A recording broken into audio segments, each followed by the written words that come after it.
저출산 대응과 경제 활성화 방안으로 내놓은 대책은 세금 감면입니다. 현재 부모가 자녀에게 증여세 없이 물려줄 수 있는 돈은 10년간 5천만 원인데 정부는 자녀가 결혼을 할 때에 한해 이 한도를 늘려주는 걸 검토하기로 했습니다. 결혼할 때 주택을 마련하려고 부모에게 자금을 증여받는 경우가 많은데 그 부담을 줄여주겠다는 겁니다. 결혼이라든가 또 출산이라든가 이런 것에서 최대한 인센티브를 빨리 만들어야 된다고 저희는 생각을 하고 있습니다. 그런 취지에서 다만 허용 금액을 얼마까지 올릴지 같은 구체적인 방안은 나오지 않았습니다. 또 종부세 과세 표준을 결정하는 공정시장 가액 비율은 현행 60%를 유지했습니다. 최근 집값이 떨어진 만큼 문재인 정부 시절 수준인 80%로 되돌릴 것이란 관측도 나왔지만 그대로 뒀습니다. 그래야 종부세가 2020년 수준으로 돌아갈 수 있다는 겁니다. 이거를 80%로 올렸을 때는 일부 주택에 대해서는 좀 역전 현상이 벌어날 수 있는 부분들이 있습니다. 그래서 영상 콘텐츠 제작비에 대한 세액공제 규모를 대폭 늘리고 가업을 승계할 때 내는 증여세 부담도 줄여주는 등 감세 기조를 이어가기로 했습니다. 그만큼 세금은 덜 거치겠지만 정부가 빚을 내서 돈을 푸는 것에는 다시 한번 선을 그었습니다. 대신 산업은행 같은 정책금융기관을 통해 당초 계획보다 13조 원 더 공급하고 쓰고 남은 세금과 각종 기금으로 28조 원을 활용한다는 게 정부 계산입니다. 다만 이 정도로 효과가 있을지는 의문입니다. 생각보다 경기가 회복되지 못해서 침체된다면 이번에 나온 방안으로는 어떤 경기가 내려가는 걸 막긴 좀 어렵다 이렇게 생각이 됩니다. 정부는 공공기관들이 내년 사업을 올 하반기로 당겨 집행하도록 유도하고 7조 원 규모의 각종 대규모 민자 사업도 올해 안에 착공시키겠다는 계획입니다. MBC 뉴스 배주환입니다. 세수 부족이 심각합니다. 지난 4월까지 작년 같은 기간에 비해 세금이 34조 원 정도 덜 거쳤습니다. 법인세가 16조 원 가까이 준 걸 포함해 양도소득세, 종합소득세도 크게 감소했습니다. 그런데 유독 근로소득세는 작년보다 1,000억 원 더 많이 거쳤습니다. 월급쟁이들의 유리지갑에서만 세금이 더 나갔다는 의미입니다. 배주환 기자가 전해드립니다. 2021년 기준 우리나라 근로소득자는 1,995만 9천 명. 이들의 평균 연봉은 4,024만 원이었습니다. 5년 사이에 근로자 수는 222만 명이 평균 연봉은 664만 원이 늘어났습니다. 정부는 월급 받는 사람이 많아지고 급여까지 높아졌으니 내는 세금도 늘었다고 설명합니다. 많이 번 만큼 세금을 낸다지만 직장인들의 마음은 편하지 않습니다. 다주택자 양도세 감면, 법인세 혜택 등 각종 감세 혜택은 근로소득자를 비껴가고 있습니다. 세금 내는 비율이 꽤 높은 것 같아요. 이 전체 받는 급여 비율로 봤을 때 한 20% 이상 되는 것 같아서 굉장히 높은 것 같긴 합니다. 세금 많이 떼가는 것 같아요. 올해 근로소득세는 세율은 그대로 둔 채 과세 표준 구간만 소폭 조정했습니다. 이 때문에 근로소득자 대부분이 지난해와 똑같은 세율을 적용받고 있습니다. 세율을 일괄적으로 1%포인트씩 깎아준 법인세나 3년 전 수준으로 돌아간 주택 보유세와는 대조적입니다. 기업이나 자산가들이 내는 세금은 줄어드는데 근로소득자가 내야 하는 세금은 그대로라는 뜻입니다. 왜 이거는 안 되나 이렇게 생각을 하죠. 다른 세금은 깎아주는 게 별 체감되는 게 없어요? 그쵸. 이렇게 제가 부동산이 있는 것도 아니고 이렇다 보니까. 월급보다 훨씬 많이 오른 물가를 감안하면 월급은 올라도 오른 게 아닙니다.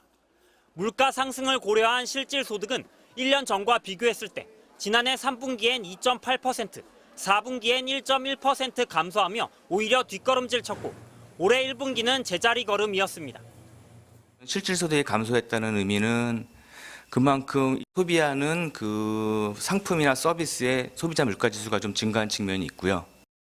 정부는 올해 근로소득세로 지난해보다 4.6% 늘어난 60조 6천억 원이 거칠 것으로 보고 있습니다. 이 예측이 현실이 된다면 지난해 50조 원대에 진입한 근로소득세 수입이 1년 만에 60조 원대까지 뛰어오르게 됩니다. MBC 뉴스 배주환입니다. 올해 4월까지 거둔 세금이 작년보다 34조 원 가까이 줄어든 것으로 나왔습니다. 경기가 좋지 않은 데다 거기에 각종 감세 정책까지 나오면서 세수가 부족해진 겁니다. 배주환 기자입니다. 올해 4월까지 거친 국세는 134조 원. 작년보다 33조 9천억 원이나 줄어 역대 최대폭 감소를 기록했습니다. 경기 침체를 반영한 듯 국세에서 비중이 가장 큰 소득세가 8조 9천억 원 덜 거쳤고 법인세는 15조 8천억 원이나 줄었습니다. 정부는 일정 기간 내 세수 상황은 더 안 좋아질 수 있다면서 올해 세수 부족을 사실상 공식화했습니다. 연이어 하향 조정되고 있는 올해 경제 성장률 전망치도 이런 어두운 예상을 뒷받침하고 있습니다. 지난해 통과된 각종 감세 법안도 영향을 미쳤습니다. 국회 예산정책처는 개정된 법인세법으로 4조 1천억 원, 소득세법으로 2조 7천억 원 등 각종 감세 법안의 여파로 국세가 연평균 16조 4천억 원 덜 거칠 거라고 분석했습니다. 정부는 세수 부족을 인정하면서도 국채 발행 등 빚을 내는 추경에는 일단 선을 그었습니다. 가뜩이나 금년에도 약 60조 가량 적자 국채를 발행을 예정하면서 편성이 되어 있는 예산입니다. 그래서 추가로 빚을 더 내지 않고 정부는 지난해 쓰고 남은 세금인 세계 잉여금과 각종 기금으로 먼저 부족한 세수를 메운다는 입장인데 조만간 유류세 감면 같은 한시적 혜택이 중단될 가능성은 더 높아졌습니다. MBC 뉴스 배주환입니다. 네, 경제팀 고재민 기자와 함께 자세한 이야기 조금 더 나눠보겠습니다. 오늘 발표된 내용을 보니까요. 정부의 목표는 경기 부양입니다. 그런데 이 경제 성장 전망치는 또 떨어졌네요. 네, 정부가 올해 경제 성장률 전망치를 1.6%에서 1.4%로 낮췄습니다. OECD나 IMF에서의 전망보다도 0.1%포인트 낮은 건데요. 네. 주요 수출 품목인 반도체와 IT 업황 부진이 이어졌고요. 부동산 경기 위축으로 투자가 줄어든 것도 부정적으로 작용했습니다. 네. 다만 정부는 하반기에는 수출 회복으로 상반기보다 나을 거라는 상저하고 전망은 유지했습니다. 그래서 상반기에는 0.9%였던 성장률이 하반기에는 1.8%, 내년에는 2.4%까지 오를 걸로 보고 있습니다. 그럼에도 글로벌 금융시장의 변동성이 불안하고 무엇보다 우리와 중국의 관계가 악화됐다는 점은 여전히 불안 요소로 남아 있습니다. 예, 경기가 예상보다 부진하다면 재정 부양책을 써야 하는 게 아닌가 싶은데 이번 정책 발표에서는 그런 내용들을 볼 수가 없었습니다.